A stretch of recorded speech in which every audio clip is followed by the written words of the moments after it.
वसंतराव पाटील शिक्षण संस्था संचलित श्रीनगर विद्यामंदिर श्रीनगर ठाणे आज या ठिकाणी संपन्न होत असलेल्या कार्यक्रमास तुम्हा सर्व विद्यार्थ्यांना मार्गदर्शन करण्याकरिता योगायोगाने लाभलेले मान्यवर यांचा मी थोडक्यात परिचय करून देत आहे।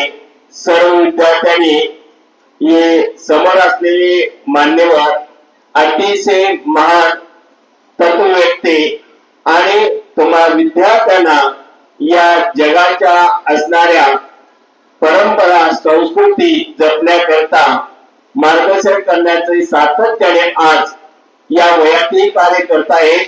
खरोखर आपण धन्य आहोत की अशा या मार्गदर्शन करणाऱ्या व्यक्तीचे वय पाहता आणि त्यांचा परिचय दिल्यानंतर तुम्हाला निश्चितच समजेल ही व्यक्ती किती थोर आहे ती।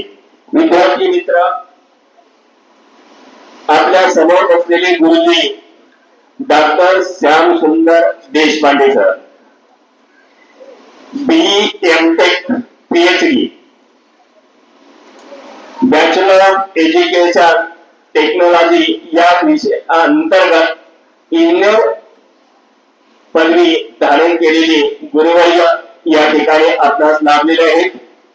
यांनी आज महाराष्ट्र पाटबंधारे खात्यामध्ये सर्व असणाऱ्या महाराष्ट्रातील सर्व विभागामध्ये कार्य केलेले आहे आणि ही असणारी महाराष्ट्र शासनाची सेवा करता आपल्या सारख्या असणाऱ्या या महाराष्ट्रातील जनतेला योग्य मार्गदर्शन करण्याचे आणि त्यांना असणारी संस्कृतीचे जतन करण्याचे आणि आपल्या जीवन कार्यामध्ये यशस्वी होण्यासाठी सातत्याने कार्य करण्याचे हे कार्य करीत आहे। एवढेच नव्हे तर विद्यार्थी मित्र जे वेगवेगळ्या विभागामध्ये इंजिनियर म्हणून कार्य करतात त्यांना कन्सल्टंट मार्गदर्शक म्हणून कार्य करण्याचे गुरुजी मी सातत्याने कार्य केलेले आहे आणि आता तुमच्यासारख्या नवीन पिढीला या संस्कृतीचे जतन करण्याकरता महायोग योगा या असणाऱ्या अंतर्गत विश्व प्रार्थना विद्यार्थ्यांना या विश्व प्रार्थनेचे असणारे महत्व पटवून देण्याचे कार्य गुरुजी करतायत। समोरची व्यक्ती PhD डॉक्टरेट प्राप्त केलेली ही व्यक्ती आपल्यासारख्या असणाऱ्या या वयाच्या 82 वर्षामध्ये 2 जिल्हे चढून तुमच्यासारख्या विद्यार्थ्यांना मार्गदर्शन करण्यासाठी सकाळी 7:30 वाजता या ठिकाणी उपस्थित राहतात। खरोखर आपण त्यांचे टाळ्याच्या गजरात स्वागत करणे आवश्यक आहे। विद्यार्थी मित्र, या ठिकाणी असणारी त्यांच्याबरोबर जी व्यक्ती आहे ते अनिल दाते सर, हे कमर्शियल आर्टिस्ट आहे। महायोग विश्व प्रार्थना याचे असणारे साधक आहेत। प्रत्येक असणाऱ्या या तुमच्या पिढीला तुमच्यापर्यंत असणारी विश्व प्रार्थना पोहोचवण्यासाठी आणि जगभर त्याचा प्रसार करण्यासाठी आपल्या या असणाऱ्या इंजिनिअरिंग मध्ये असताना सुद्धा ते कमर्शियल आर्टिस्ट असताना सुद्धा तुमच्यातील असणारे जे आता तफावत होत चालले आहे या पिढीला कुठेतरी या विश्वाची असणारी कल्पना दिली पाहिजे, संस्कृती जपली पाहिजे आणि ती असणाऱ्या आपल्या भारतभर जाऊन पोहोचली पाहिजे। यासाठी हे दाते सर कार्य करीत आहे। दाते सरांची सुद्धा आपण संस्थेच्या शाळेच्या वतीने मनपूर्वक स्वागत करूया टाळ्याच्या गजरात। विद्यार्थी मित्र, या 2 महान व्यक्तीच्या समोर माझे खरोखर शब्द अपुरे पडत आहेत। मी त्यांचा वेळ अधिक न घेता देशपांडे गुरुजी यांना विनंती करतो की आपल्या शब्दामध्ये आमच्या या विद्यार्थ्यांना आणि सर्व शिक्षकांना या विश्व प्रार्थनेचे महत्व आणि या विश्वामध्ये असणाऱ्या आपले जे कार्य आहे त्या कार्याची महती याची जाणीव करून देण्याकरता मी विनंती करत आहे। गुरुजी, माझे गुरुदेव यांना नमन करून आपले मुख्याध्यापक साहेब, शिक्षक वर्ग आणि आपण सर्व विद्यार्थीगण यांना माझा सप्रेम प्रणाम. माझे गुरुदेव म्हणायचे की त्यांनी जो महायोगाचा अभ्यास केला आणि महायोगाचं साधन केलं, महायोगाचं साधन केलं ते सुद्धा अजूनही महायोगाचं साधन केलं, जन्मभर ते ब्रह्मचारी राहिले आणि केवळ हा महायोगाचा अभ्यास करून जे काही त्यांना प्राप्त झालं, त्यांनी जो अभ्यास केला आणि त्यात जो पेढा मिळाला त्यांना, तर हा पेढा सगळ्या जगाला दिला गेला पाहिजे अशी त्यांची धारणा होती की ह्या आनंद आहे त्या साधनाचा, त्या विद्येचा. जशी आपण ही विद्या शिकतो व्यवहारातली, तशी ती विद्या सुद्धा आवश्यक आहे जीवनाला, की सगळ्या जीवनाकडे पाहण्याचा दृष्टिकोन एक प्रकारचा आणि आपण कुठे आहोत हे समजण्याचा, या दृष्टीने त्यांनी एक हे घेतलं की बाबा हे पेढा मी खाल्लाय तेव्हा सगळ्यांना वाटून दिला पाहिजे. आणि म्हणून त्यांनी हे कार्य सगळ्यापर्यंत पोहोचावं या दृष्टीने या कार्याची मुख्य तत्व धरून एक सगळ्यासमोर एक प्रार्थना ठेवली की ज्यामुळे सगळ्या विश्वाला मिळेल. यात हे करायचं नाही, काही वेळेस असं असतं नाही आपण हे करायचं नाही याने असं नाही करायचं, अशा प्रकारचं समाजात सगळ्या प्रकारचं आहे. पण त्यामुळं त्यांनी असं केलं किंवा एक अशी प्रार्थना काढली की ज्याच्यामुळं आमच्या जे इंद्रिय आहेत, आमची बुद्धिमत्ता, चित्त, अहंकार या सगळ्यांना प्रगल्भ करेल आणि जीवनाचा जो भाग आम्ही या पृथ्वीवर आलो आहोत तर तो उत्कृष्ट कसा घालवता येईल या दृष्टीने एक उपलब्ध असा छोटा सोपा मार्ग ठेवला की ज्याच्यामध्ये काही करावयाचंच नाहीये.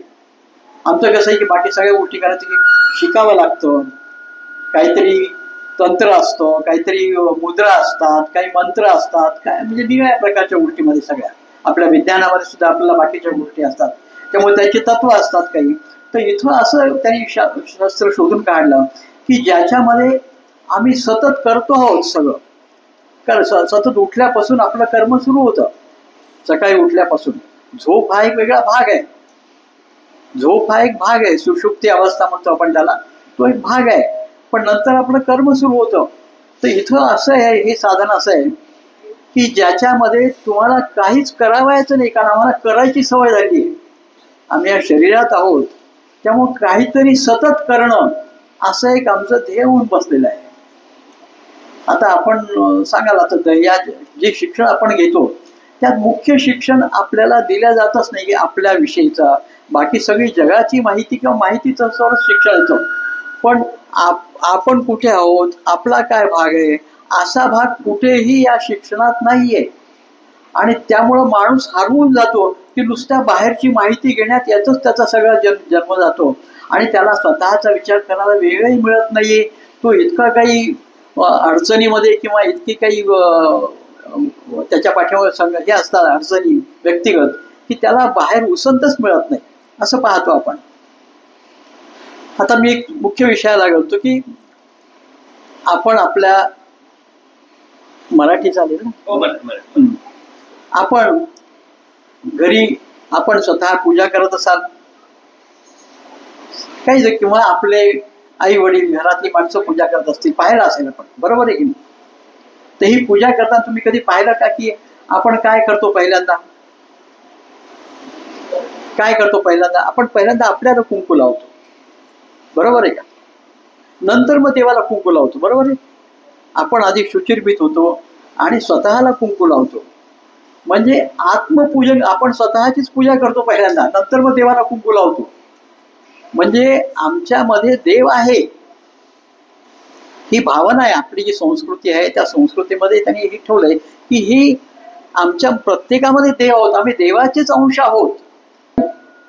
आता ही जी साधना आहे ही म्हणजे आपलं पूजन कसं करायचं, तर त्या साधनेची माहिती आहे.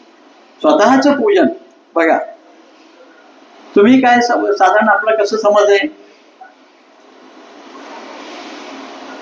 तुम्ही म्हणजे कोण आहात बरं सांगू शकाल तुम्ही, तुम्हाला दाखवते की तुम्ही कोण आहात, तुमच्यापैकी कोणी दाखवू शकेल.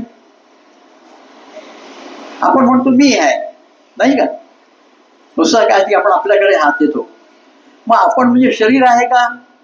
तर पहिला एक भ्रम आमचा असा आहे की आम्ही शरीर आहोत, पण तसं नाहीये. जसं आपण कपडे घालतो आणि कपडे बदलतो आहोत, तसं या शरीरात आम्ही राहायला आलोय. हा स्पष्ट तत्वाचा भाग समजला पाहिजे किंवा समजून घेतला पाहिजे. हा सांगणं आवश्यक आहे वाढच्या वयाबरोबर, की आम्ही शरीर जसं आमच्या अंगरखा आहे, आमचा शर्ट आहे, त्याप्रमाणे आम्ही शरीरात राहायला आलोय. आम्ही म्हणजे शरीर नाहीये. आम्हाला तसं स्वतंत्र अस्तित्व आहे. त्याला मृत्यू नाहीये, त्याला हे नाहीये. हा फक्त शरीर जे आपण मरण म्हणतो, मृत्यू, हा फक्त शरीर सोडण्याचा भाग आहे. जसं शर्ट बदलतो, नवीन शर्ट घालतो पुन्हा, तसा जर्जर झाल्यानंतर ते शरीर सोडावं लागतं, असा भाग आहे.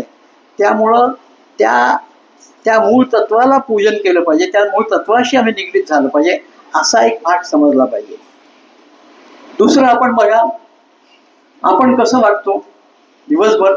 झोपेतून उठल्याबरोबर मनाने ठरवतो आपण की आज काय करायचंय, शाळेत जायचंय, आज तब्येत बरोबर नाही, शाळेत जायचं नाहीये, अशा अनंत अडचणी असतात.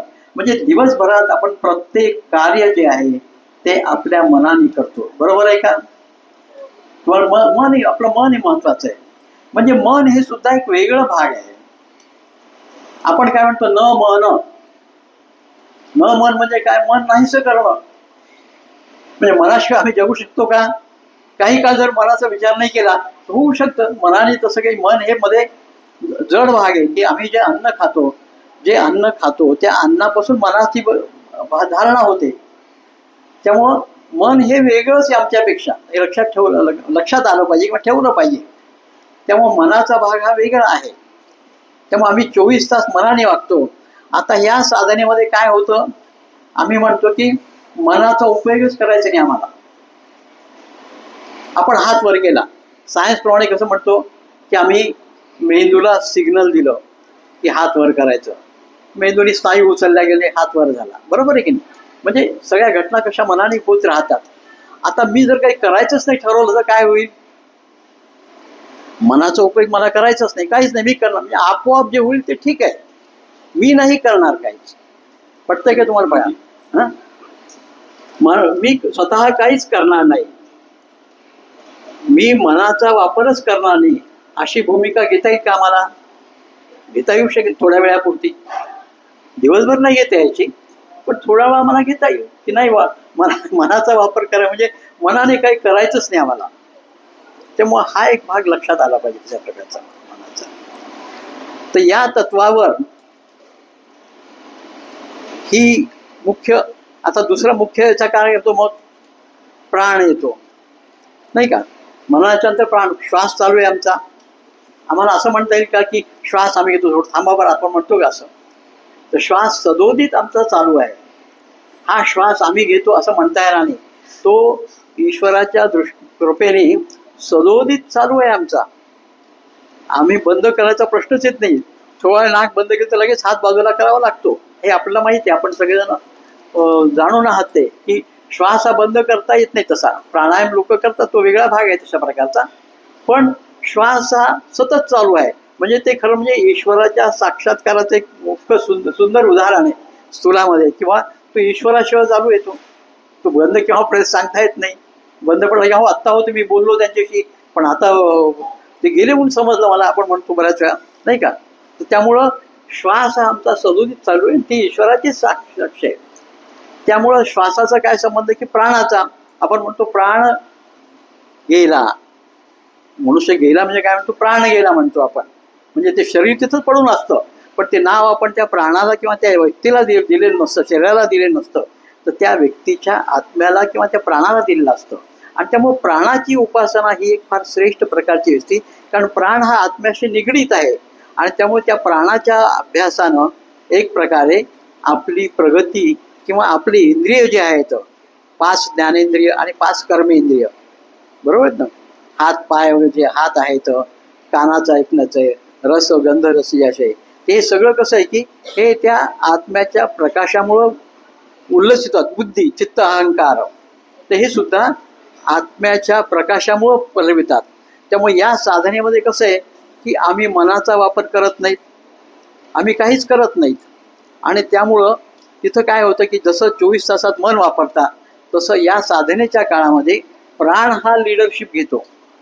जसं एरवीच्या वाऱ्यात आमचं कसं आहे की मन हे आमचं लिडर आहे, मनाप्रमाणे वागतो. तो आमचा जर रथ धरला आपण रथाचा, तर रथाचा सारथी मन आहे.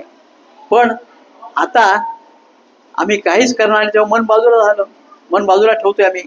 त्यामुळे काय होतं की प्राण हा पुढाकार घेतो आणि प्राणाच्या गतीने आमच्या शरीरातल्या हालचाली व्हायला लागतात.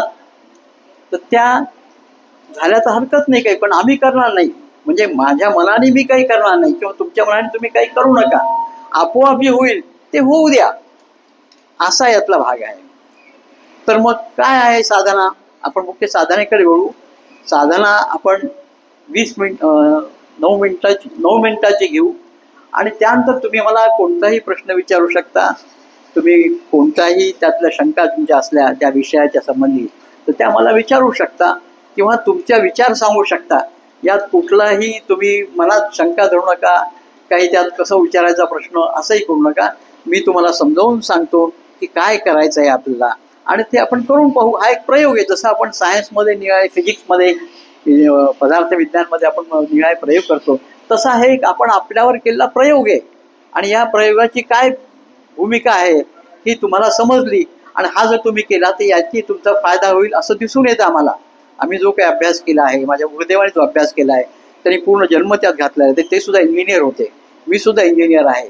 तर त्यामुळं त्यातून तुम्हाला समजेल की काय याचा उपयोग आहे.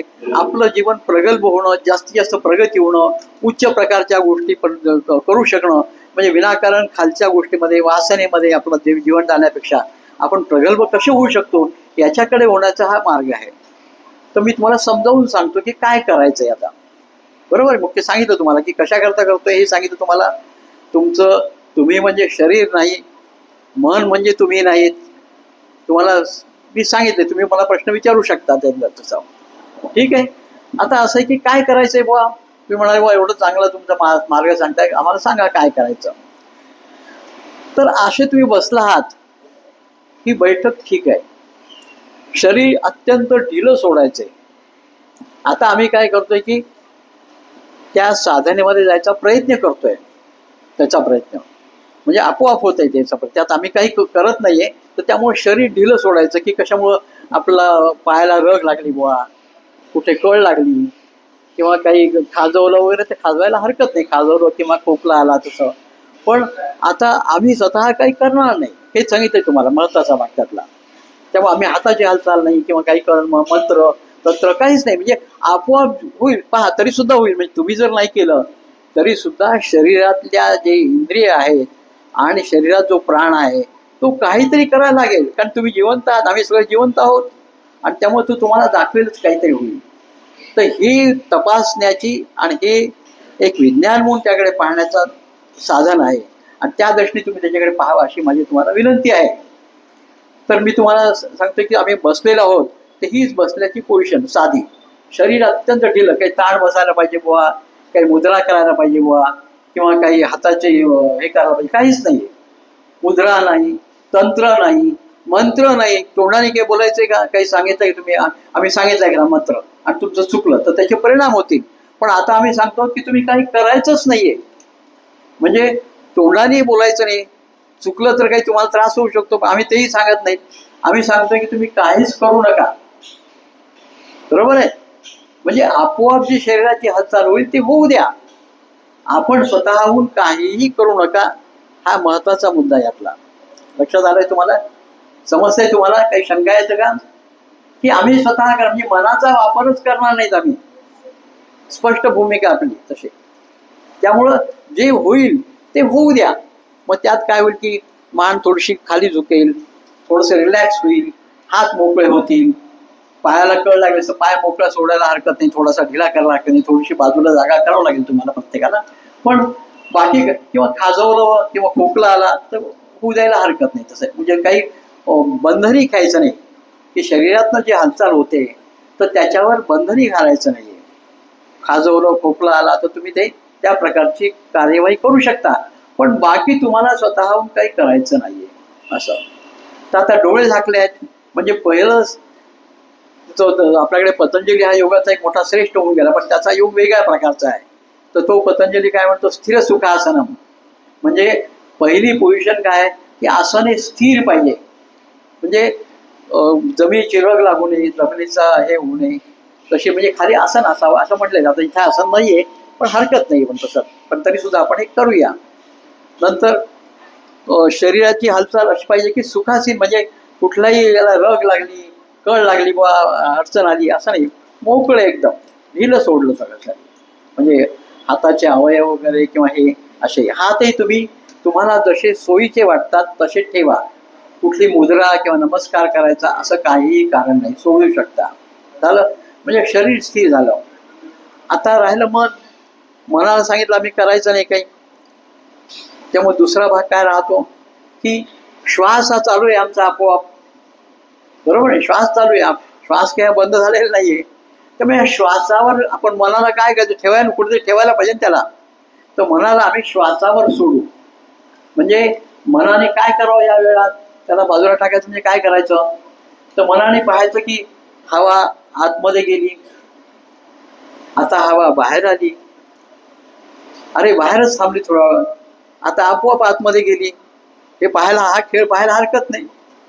हा म्हणजे डोळे झाकलेल्या अवस्थेमध्ये हे हवा गेली, हवा आतमध्ये आली, हवा बाहेर आली, हवा बाहेरच राहिली, हा जो खेळ चालू आहे श्वासाचा, त्या श्वासाच्या खेळावर मनाला सोडायचं.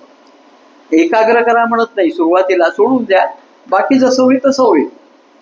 म्हणजे सुरुवातीला फक्त सोडून द्यावं त्या श्वासाला, मनाला श्वासावर, की हवा आली, हवा चालली, बाहेर आली, आली, अरे हवा बाहेरच राहिली, आपोआप तुम्हाला कळायला लागेल.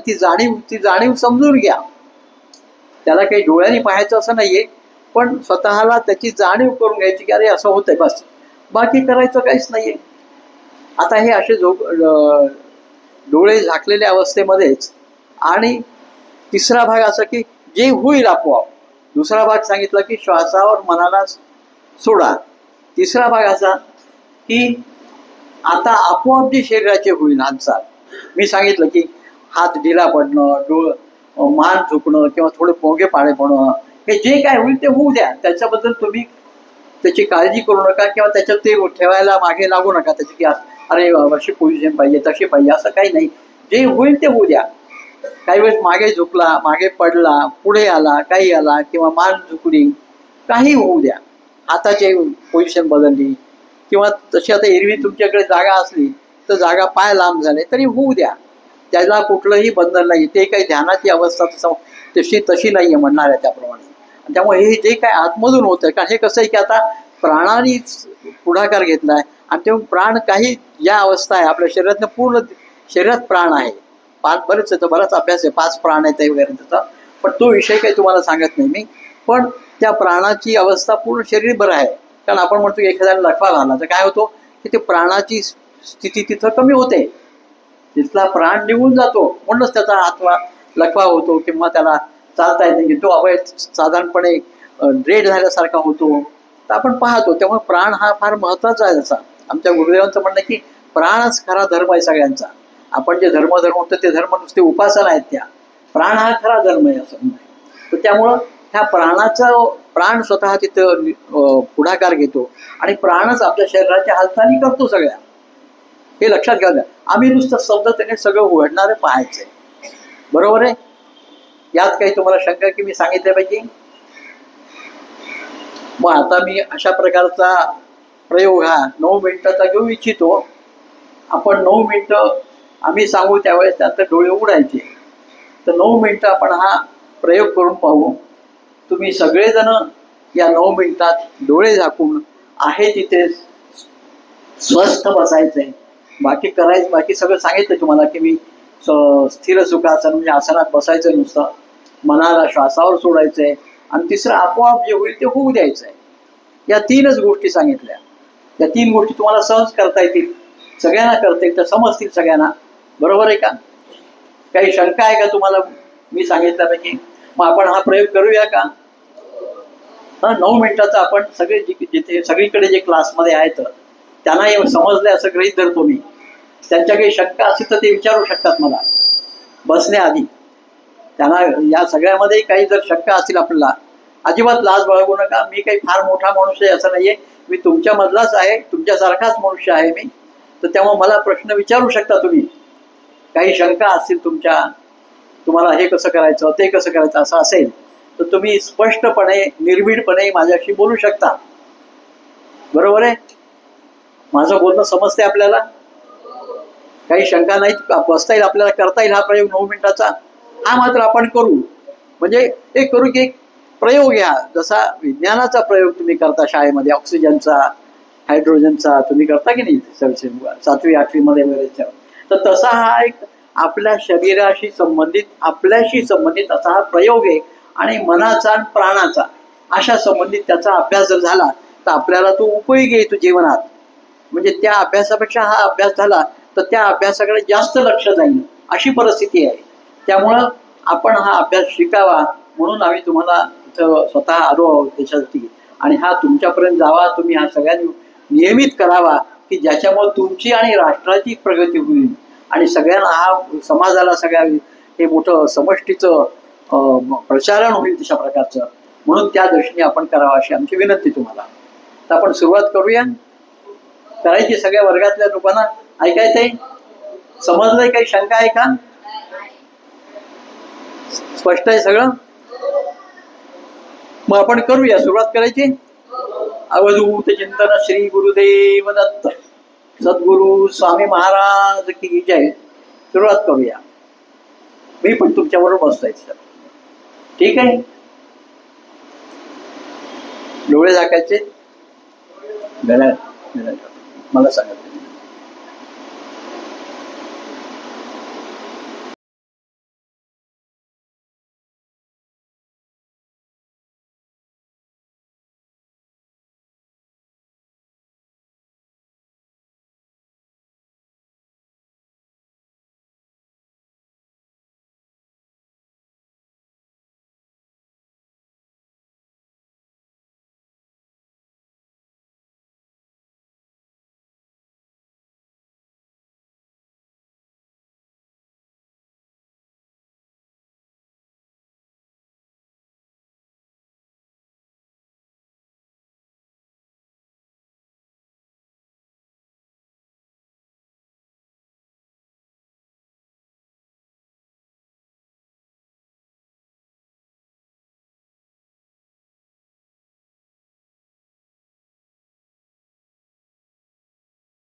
हळूहळू डोळे उघडा.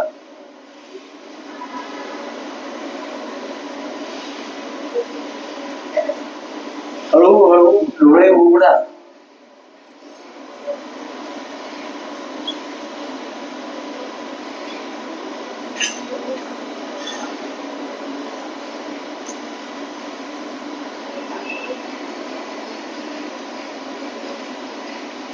आपण सांगू शकाल कसं वाटलं ते? प्रत्येकाला कसं वाटलं हे सांगायला हरकत नाही. चांगलं वाटलं का नाही अवघड वाटलं, काहीतरी झालं का, शांत वाटलं, छान वाटलं का, फ्रेश ताजंतवानं होतं का, काय सांगाल? कोणीतरी उभं राहून सांगा मला, स्पष्ट स्पष्ट बोलत असं काही हे कुठं काय. म्हणजे 9 मिनिटात एकदम असं माइंड एकदम काहीतरी हालचाल होत होती, ते एकदम ते शांतपणे सगळं झालं. म्हणजे कसलं तरी टेन्शन सारखं वाटत होतं, तर तसं आता काहीच फील होत नाही. म्हणजे एकदम मन शांत झालं. अच्छा, म्हणजे ताजंतवानं झालं एकदम आता. हो, नाही का, म्हणजे एकदम जो एक ताण होतो, स्ट्रेस असतो आपल्यामध्ये, आपण हे करतो.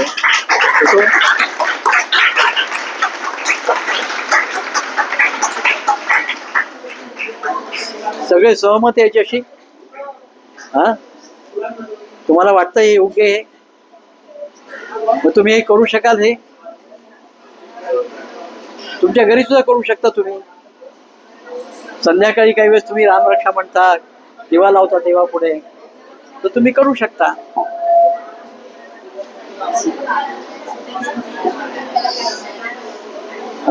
मला डोळे उघडल्यावर खूप फ्रेश वाटलं, आणि जेव्हा मी डोळे बंद केले होते तेव्हा पूर्ण मन शांत होतं. मनात काय चालू नाही, एकदम झोपल्यावर कसं वाटतं तसं एकदम वाटत होतं.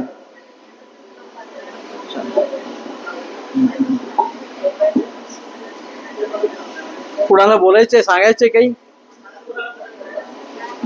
कुणाला बोलायचंय, अजून काही सांगायचं? मागच्या वर्गातील लोकांनी बोलणं हरकत नाही. म्हणजे आम्हाला याचा असा अर्थ आहे की बा त्याचा उपयोग होतोय तुम्हाला, का तुम्हाला वाटतंय आम्ही बळच सांगणं असा प्रश्न नाही, पण तुम्हाला योग्य वाटतं का? तुमच्या बाकीच्या वर्गातील लोकांनी सुद्धा सांगायला हरकत नाही. कुणाला बोलायचंय का इतर वर्गातील? त्याला विचारा ना, बाकीच्या वर्गात. म्हणजे हा जर अभ्यास तुम्ही केला, तुम्ही आपण विचाराल की या अभ्यासाचा काय उपयोग काय, असा प्रश्न एक साधारणपणे.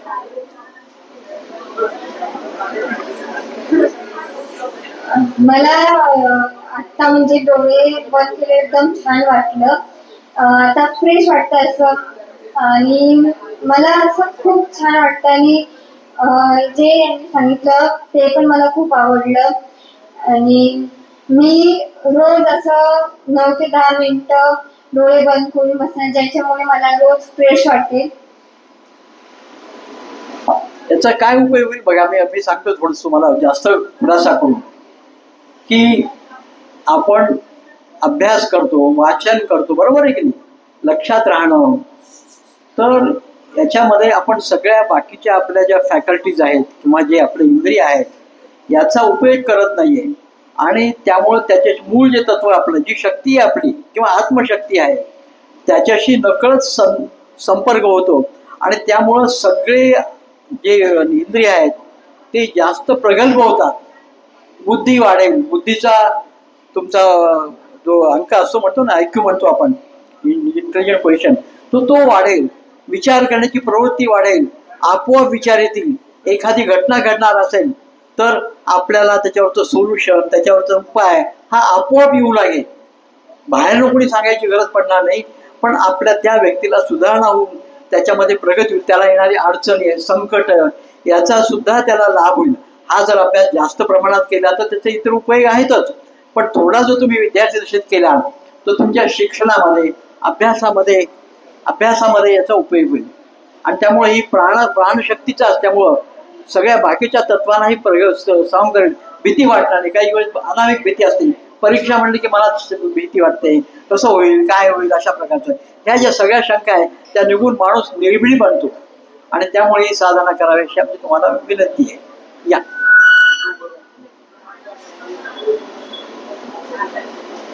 आता आम्ही 10 मिनिटं मेडिटेशन केलं.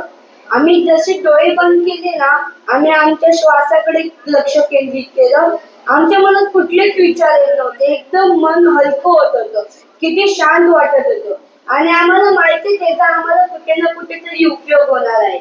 यामुळे आमची एकाग्रता वाढते. ज्यावेळेस आपण परीक्षेला बसतो त्यावेळी आपल्याला अभ्यास लवकर आठवतो, आपल्याला अभ्यास करण्याची क्षमता वाढते. आपण अभ्यास करताना कमी बसतो, तेच आपण जास्त बसू, आपल्याला कंटाळा येणार नाही व आपले मनही हलके होईल मेडिटेशन केल्यामुळे. आम्ही आता फक्त 10 मिनिटं केले, पण ते 10 मिनिटं केल्याने आम्हाला आमचं मन खूप हलकं झालं. धन्यवाद. थँक्यू.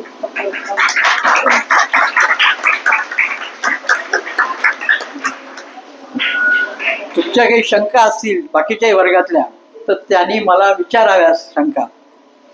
काही याबद्दल शंका असतील किंवा याच्याबद्दलचे काही प्रश्न असतील किंवा इतरही याच्याबद्दल तुमचे प्रश्न असतील तर ते आपण निर्भीडपणे मला विचारू शकता. मला जी माहिती आहे ती माहिती तुम्हाला मी देऊ शकेल. तर तुमच्या मनात काही शंका असल्या, बाकीच्याही वर्गातल्या विद्यार्थ्यांनी ज्यांना ऐकू जातं हे सगळं, त्यांनी यात काही शंका असतील तर येऊन मला विचाराव्या. मला त्याची उत्तरं देता येतील ते मी उत्तरं देईल तुम्हाला तशा प्रकारचं. पण निर्भीडपणे आपण विचारा, मनात शंका ठेवू नका. हे करायचं असेल तर मुळीच ठेवू नका. आणि तुम्ही मला स्पष्ट विचारू शकता की कसं, काय नाही, काय कशा प्रकारची भूमिका, काय नाही, काय फायदा, तर मी तुम्हाला सांगू शकेल त्याबद्दल. तर आपण मी पुन्हा आवाहन करतो की सगळ्या वर्गातल्या विद्यार्थीगणांनी याच्यावर विचार करावा आणि काही प्रश्न असतील तर मला विचारावे. या साधनेसंबंधी ही साधना केव्हा करावी तर साधारणपणे पोट रिकामं असताना केलं पाहिजे. जेवण झाल्यावर ही साधना करू नये, कारण त्यामध्ये काय होतं की जेवणाच्या मध्ये आपली शक्ती जी आहे ती पचन संस्थेमध्ये गुंतलेली असते. त्यामुळे पोट भरल्यानंतर करू नये. पोट अर्ध पोट रिकामं असलं किंवा हे असलं, फराळ केला त्याच्यानंतर केलं तर साधना हरकत नाही. त्यामुळे तुम्ही संध्याकाळी सुद्धा हे देवाजवळ बसला, आपण रामरक्षा म्हणतो, दिवा लावतो, तर त्यावेळेसही तुम्ही बसला तरी हरकत नाही. त्याचा उपयोग होईल तुम्हाला. तुमच्या घरातल्या लोकांबरोबर बसला, तुम्ही त्यांनाही सांगितलं आणि बसला तर त्याचा उपयोग होईल. कारण यात करायचं नाही, मंत्र नाही, तंत्र नाही, बाकीचं काही करायचंय बुवा असं नाहीये, काही विधी नाहीये, काही इतर प्रकारचे नियम असतात तसे, स्नान करून बसलं पाहिजे असं बसलंय असंही नाहीये. त्यामुळे तुम्ही ह्या तुमच्या सोयीच्या वेळी संध्याकाळी किंवा सकाळी किंवा तुमची सकाळची प्रार्थना होईल त्यावेळेस जर तुम्ही हा एक्सरसाइज केला, हा जो प्रयोग केला तर याचा तुम्हाला जीवनामध्ये, दैनंदिन जीवनामध्ये सुद्धा उपयोग होऊन तुमची प्रगती होईल. तुम्हाला संकटाचे, अडचणीचे संकेत मिळतील. आपोआप आतमधूनच मनाला निर्भीडपणा येईल आणि भीती वाटणं, आपली अनामिक भीती असते, प्रत्येकाच्या मनात काहीतरी असते की कसं होणार माझं, काय होणार, परीक्षेत कसं होईल, कसे मार्क मिळतील. अभ्यास केला असला तरी सुद्धा काही वेळेस आत्मविश्वास नसतो, तर तो सगळा आत्मविश्वास द्विगुणित होईल आणि मदत होईल. त्यामुळं मी माझं संभाषण इथे थांबवतो. आपल्या शंका असेल तर विचारा, बोला ना. या किंवा इकडे या, इकडे या. आपण जेव्हा त्या स्थितीत बसतो ना, या स्थिती तेव्हा हालचाल करायची की नाही, की कुठल्या स्थितीत बसायचं? हो सांगतो. यांनी प्रश्न विचारला आहे की आम्ही ज्यावेळेस बसतो त्यावेळेस हालचाल करायची का? तर मी आधीच सांगितलं की ज्या काही हालचाली करायच्या आहेत त्या हालचाली आधी करून घ्याव्यात. साधनेत बसल्यानंतर म्हणजे आपण काही करणार नाही स्वतः, म्हणजे मनाने काहीच करायचं नाही ना. त्यामुळे आपल्याला जी काही स्थिरता पाहिजे, खाली आसन चांगलं असावा. ते म्हणजे घरी जर तुम्ही करसाल तर आसन असलं पाहिजे, चांगलं मऊ आसन असलं पाहिजे, म्हणजे फरशीची बाधा होऊन काही एकाग्रता ठेवू नये याच्यासाठी आसन वगैरे चांगल्या प्रकारचं पाहिजे. मोकळी जागा पाहिजे, कारण काही वेळेस काही क्रिया होऊ शकतात या साधनेमध्ये, कारण आतमधून होणाऱ्या क्रिया आहेत. काही वेगळ्या व्हायरंट क्रिया सुद्धा होऊ शकतात जे साधन चांगलं उत्कृष्ट प्रकारचं असेल तर त्यामुळं मोकळी जागा पाहिजे. ते करताना घाबरायचं कारण नाहीये. असं होऊ शकतं कारण ती शक्ती स्वतः त्याच्यावर कार्य करते. म्हणजे आम्ही म्हणतो ते आमच्याकडनं काहीच होत नाही, ते स्वतःकडनं असं काहीच होत नाहीये, पण आतमध्ये जी शक्ती आहे आमची, ती शक्ती काही कार्य करू शकते काही वेळेस. त्या साधकाची तीव्रता, त्याचं त्यातल्याविषयी एकनिष्ठता, या सगळ्याचा भाग आला तर काही वेळेस काही क्रिया होऊ शकतात की ज्यामुळं साधकाची सुधारणा होईल आणि त्याला मदत होईल. अशा प्रकारच्या आसनं किंवा असं होऊ शकतं. फार जास्त प्रमाणात साधना ज्यावेळेस कराल तर त्यामुळं या 9 मिनिटं किंवा याने त्याचा काही फारसा तितका परिणाम होणार नाहीये. त्यामुळे घाबरायचंही कारण नाहीये. आणि आम्ही काहीच करायला सांगत नाही, तेव्हा आम्ही तुम्हाला सांगितलं काही झालं नुकसान असं म्हणायचं कारण नाहीये. कारण काही करायचंच नाही आपल्याला. आमचं तत्वाचं म्हणणं काय की काही करायचंच नाहीये. तर त्यामुळं बसायच्या आधी जी काही हालचाल असेल ती करावी. साधन फारच उत्कृष्ट व्हावं असं जर आपल्याला वाटत असेल तर आपण थोडं दीर्घ श्वसन आधी करू शकतो. दीर्घ श्वसन म्हणजे श्वास घ्यायचा सोडायचा, कारण ही वायूची साधना आहे. ही साधना ही वायूची आहे. बाकीचे ज्यात काही मारुतीची साधना आहे प्रकारची. तर त्यामुळे श्वास घ्यायचा सोडा, थकेपर्यंत श्वास घेताना घ्यायचा आणि आपोआप सोडून द्यायचा. असं 5-6 वेळा तर मग पुन्हा मात्र काही करायचं नाही.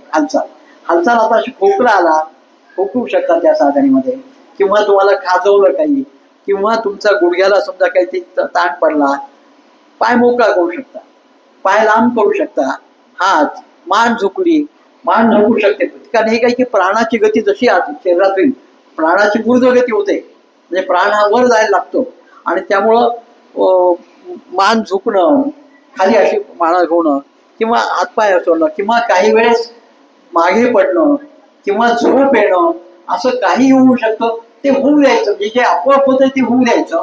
मी स्वतः काही करणार नाही, हा यातला तत्वाचा भाग महत्वाचा. मी मनाने करणार नाही. मागे झोप येऊ शकते, त्याला योगनिद्रा म्हणतो आपण. तर त्यामुळे झोपही येईल. काही वेळेस तुम्ही जास्त वेळ बसायला लागला तर योगनिद्रा म्हणून झोप येईल. तर ते येऊ द्यायची, त्याला काही हरकत नाही. आपण त्याच्यात दुसरीकडे भीती बाळगायचं काही कारण नाहीये. असं होऊ शकतं. पण ती साधना केव्हा 1 तास करणं, हे करणं अशा प्रकारचं त्यावेळेस होऊ शकतं. ही साधना ही फार श्रेष्ठ प्रकारची साधना आहे, आत्मतत्वाशी निगडीत आहे. त्यामुळं त्याला घाबरण्याचं काहीच कारण नाही, कारण तो शक्तीचा भाग आहे. आत्मज्ञान शक्ती जागरण होतं, कारण प्राण ऊर्ध्वगतीत जातो आणि प्राण मस्तकात सुद्धा जायचे. त्या काही असे अनुभव आहेत आम्हा लोकांचे. त्यामुळे असं काही होऊ शकतं त्या दृष्टीने. त्यामुळे घाबरायचं कारण नाही. अजून आहेत कोणाची शंका? बाकीच्या वर्गातील कोणाला काही सारखं विचारू शकता? बसण्याची खोली म्हणजे विश्व प्रार्थना वगैरे बोलली तर काय चालेल असं, म्हणजे आता आपण असं याच्यासाठी नाही, तुम्ही साधनेला बसण्याची तुम्हाला वाटलं की मंत्र म्हणावा किंवा काही प्रार्थना करावी, शांताकारं भुजगशयनं, जे काही तुम्हाला माहित असेल तर तुम्ही ती करू शकता. म्हणजे ती काही बाध्य नाहीये, तुम्ही करायला पाहिजे असं काही नाहीये. पण तुम्हाला तुमच्या मनाला जर वाटतं की आपण एक प्रार्थना करावी नंतर बसावं, तर प्रार्थना करून बसू शकता तुम्ही. नाही, त्याची त्यावेळेस मात्र नाही करायचं. त्यावेळेस काय त्यात काहीच करायचंय. आम्ही मुद्दाम सांगतो की एकदा साधनेला बसल्यानंतर आम्ही स्वतः काहीही करणार नाही. ज्या आपोआप होतील त्या हालचाली होतील ना. म्हणून म्हणतो तिसरं काय, पहिलं डोळे झाकून बसणं, स्थिर सुखासन. दुसरं श्वासावर मनाला सोडणं. आणि तिसरं आपोआप जे होईल ते होऊ देणं. आपोआप जी हालचाली होती त्यामुळे 3च तत्व येतात.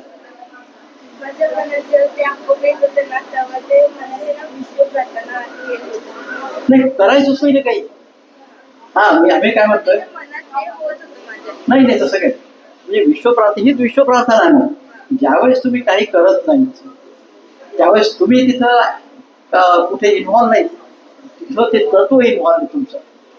तुम्ही समजायला पाहिजे की ज्या तत्वामुळे तुम्ही या शरीरात आहात त्या तत्वाशी ते निगडीत होतं आणि त्यामुळं तुमचा करण्याचा प्रश्नच नाही.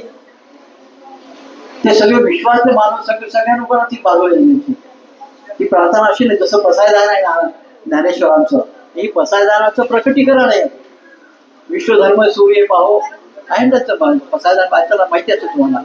तर त्याप्रमाणेच हे आहे की आम्ही काही करणार नाही, तूच कर, विश्वनियंता करेल तू. आम्ही जेव्हा प्रार्थना करतोय की बा आता देवा तूच कर, मी काही करणार नाही, माझा कुठे भागच नाही, मी खूप केलं पण आता मी थकलो, तूच कर. ही प्रार्थना आमची मनातल्या मनात. म्हणजे आम्ही शरणागती संबंधाची त्या तत्वाशी. कोणत्या वेळी करू शकतो, म्हणजे तुम्ही जसं बोलला जेवल्याच्या नंतर वगैरे आपण कोणत्या वेळी करू शकतो हे? हे साधन तुम्ही तुमची दररोजची प्रार्थना आहे इथे, त्या प्रार्थनेच्या वेळेस दररोज तुम्ही देऊ शकला 9 मिनिट 6 मिनिट. आम्ही खालच्या बालवर्गाला आम्ही 3 मिनिटं सांगितले, तर तुम्ही तसं सुद्धा एक प्रतिकात्मक साधन म्हणून प्रार्थनेच्या वेळेस तुम्हाला एवढा वेळ देता येणार नाही कदाचित. 9 मिनिटं किंवा 6 मिनिटं किंवा 3 मिनिटं असं देऊन तुम्ही बसू शकाल. कारण काय होईल की ती अवस्था कशी आहे, एक निर्गुण अवस्था आहे. या स्थितीमध्ये तुम्ही काहीच करत नाही. आपण सगळं विश्वाचा कार्यभार कसा जातो की गुणाने जातो, सत्वरजतम गुणाने. असा तुम्हाला जास्त माहिती नाही, मला जास्त सांगायची आवश्यकता नाही तिथे, पण ते सांगतो की त्यामुळे इथं काय की तुम्ही काहीच करत नाही. हे तर मान्य आहे, तुम्हाला सांगितलं आम्ही. तुम्ही काय केलं, काही केलं काय सगळ्या प्रक्रियेमध्ये? काहीच केलेलं नाहीये. त्यामुळं तुमचा करण्याचा भाग नाहीये. आता यांनी विचारलं की साधना केव्हा करावी, तर त्यामुळे तुम्ही सकाळी प्रार्थनेच्या वेळेस तुमचे शाळेचे संस्थाधिकारी काय तुम्हाला सांगतील त्याप्रमाणे तितका वेळ करा.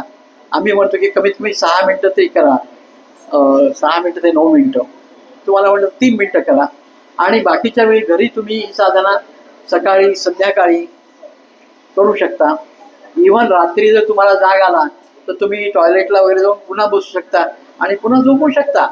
कारण ही साधना अंतर्शुद्धीची आहे, याला बाह्य शुद्धीची आवश्यकता नाही. कारण आपण बाकीच्या केसमध्ये करतो की देवाची पूजा करायची, स्नान करून केली पाहिजे, हे केली पाहिजे, असं जे आहे ना थोडं, तसं इथे तसं काही नाही आहे. कारण हे आतमधलं शुद्धीकरण आहे, बाहेरचं शुद्धीकरण नाही. त्यामुळं तशी साधना तुम्ही जेवण झाल्यानंतर करायची आणि बाकीचा वेळ तुम्ही तुमच्या सोयीने कोणताही ठरवू शकता. जे पोट अर्धरी काम आहे त्यावेळेस तुम्ही केव्हाही करू शकता.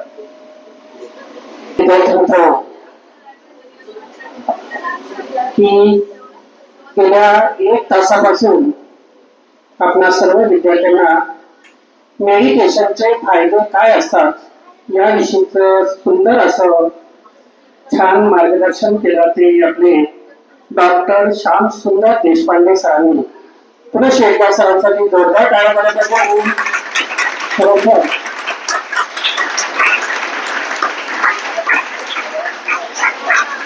सरांचं जे एज्युकेशन आहे ते काही साधं सुद्धा नाही. की डिग्री वेगळी, एज्युकेशन वेगळं. की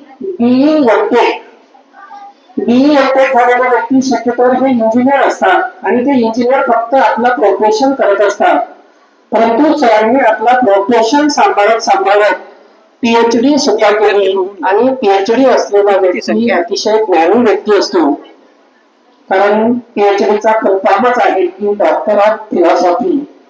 की जे PhD असतात ते खरोखर ज्ञान देत असतात, तत्व व्यक्ती असतात. आणि अशा डॉक्टर श्यामसुंदर सरांनी आपल्या सर्व विद्यार्थ्यांना मेडिटेशनचे फायदे अतिशय छान प्रकारे सांगितले. त्याबद्दल शाळेच्या आणि संस्थेच्या वतीने त्यांचं मनपूर्वक या ठिकाणी आभार मानतो.